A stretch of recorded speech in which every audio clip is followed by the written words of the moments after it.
Sa video natin ngayon mga kamestro ay pag-usapan naman natin ito mga list of required documents no, na kailangan po sa pag-a-apply po ng promotion or sa mga vacancies po no, sa ating mga kanya-kanyang SDO. Ito po ay based sa kabababa lamang pong DepEd Order number 20 Series 2024. Ayan, so ito po ay binaba po kahapon no, dated December 20, 2024. Ayan, so alam ko po ito ang iniintay ng almost karamihan po sa mga DepEd teachers o po mga maestro. Ano ba yung mga kailangan na requirements, especially kung mag-a-apply ka ng Teacher 4, ano po, hanggang Teacher 7. Ayan, so ito na po yon. Ito na po yung mga documents na kailangan pong i-keep natin no, para pag-apply po tayo sa mga vacancies po na ilalagay sa ating kanya-kanyang SDO ay naka-ready na po tayo. Ano po. Ayan. So matagpuan po yan sa letter B no, ng DepEd Order number 20 Series 2024. Ayan, submission and receipt of application documents. Ayan, nakalagay dyan.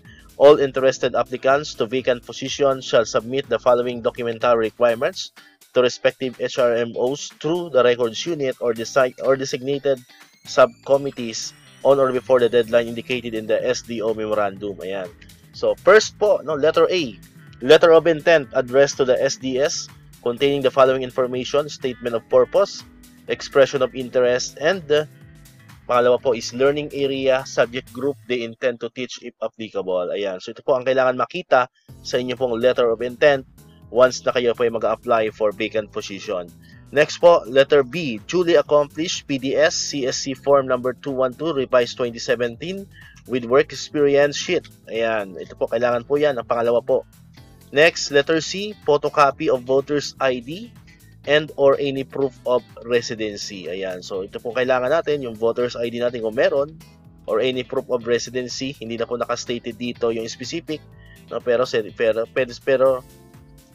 pwede po siguro dito yung mga barangay ID, no? Kasi proof of residency lang naman po mga kamaestro, mga barangay clearance, something siguro gano'n. Hindi lang po naka-specify, ano po. Next naman, letter D, photocopy of valid and updated PRC license ID. Ayan, yan po yung pang-5. Then letter E, o pang-4 pala yun. Ito yung pang-5. Photocopy of certificate of board rating. Ayan. Kailangan din po yan. Next, letter F. Photocopy of scholastic academic record. Example, transcript of records, TOR, and diploma including completion of graduate and postgraduate units degrees if available. Ayan. So, kung ikaw po ay nakapag-kuha na or nakapag-graduate na po ng masteral or master's degree or doctorate, ayan, kailangan po yung TOR mo po doon, no? Para mas malaki pong puntos ang maibibigay po sa inyo. Next naman is photocopy of duly signed service record or certificate of employment, whichever is applicable. Ayan. Next is photocopy of latest appointment for those applying for promotion. So kung ikaw ay nag-apply for promotion, ayan, so kailangan mo po ng latest appointment. Next is photocopy of certificates of relevant specialized trainings or professional development programs if any. Next naman, letter J, ayan. Photocopy of valid Technical Education Skills Development Authority TESDA, National Certificate NC2, Trainers Methodology Certificate, TMC if applicable. So ito po hindi naman applicable sa lahat, ano po. So usually hinihingi ito sa mga senior high school teacher, ano po mga kamaestro. Ayan yung mga training po ng TESDA. Alright, next letter K, photocopy of the required performance ratings with at least very satisfactory VS rating. Note, the applicant shall submit at most 3 performance ratings depending on the performance requirements per item 25 of this order. The latest performance rating shall cover 1 year complete performance rating period in the current position. Ayan. Next po, letter L, checklist of requirements and omnibus sworn statement on the certification on the authenticity and veracity (CAB) of the documents submitted and data privacy consent form pursuant to Republic Act number 10173, Data Privacy Act of 2012 using the attached form Annex C, sworn before a public officer authorized to administer oaths pursuant to Section 41 of EO number 292 as amended by RA number 6733 and as further amended by RA number 10755.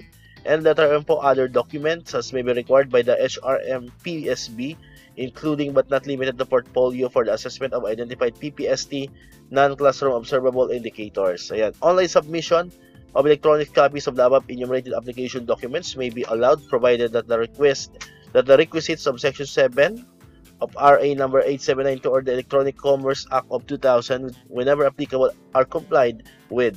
Online submission is subject to submission of hard copies upon request of purposes or purposes of verification. Ayan, so far po, yan po yung mga list of mga documentary requirements na kailangan po natin kapag tayo po mag-apply ng mga vacancies po, sa ating mga kanya-kanya mga SDO. Ayan, so yung ibang part po ng DepEd Order number 20 series of 2024 ay himay-himayin po natin yan. So abangan niyo po sa mga series of videos po natin, no, para hindi po tayo hahaba at bawat topic po ay i-discuss po natin yan, po mga ka-maestro. Alright, so for the meantime, ito muna po, no, para ngayong araw. Ayan, so kung di ka pa nakakapag subscribe, click mo na ang subscribe button yan para ikaw yung unang nakapanood ng mga videos na ina-upload natin. Katulad to, yung mga updates pa rin about sa DepEd and other benefits sa mga teachers and government employees. And syempre, click mo na rin ang notification bell button para ma-notify ka. Always updated ka pag may mga bago tayong uploaded na videos. So muli, maraming salamat sa inyong panonood at pakikinig. Once again, El Maestro, see you on my next vlog. Bye-bye!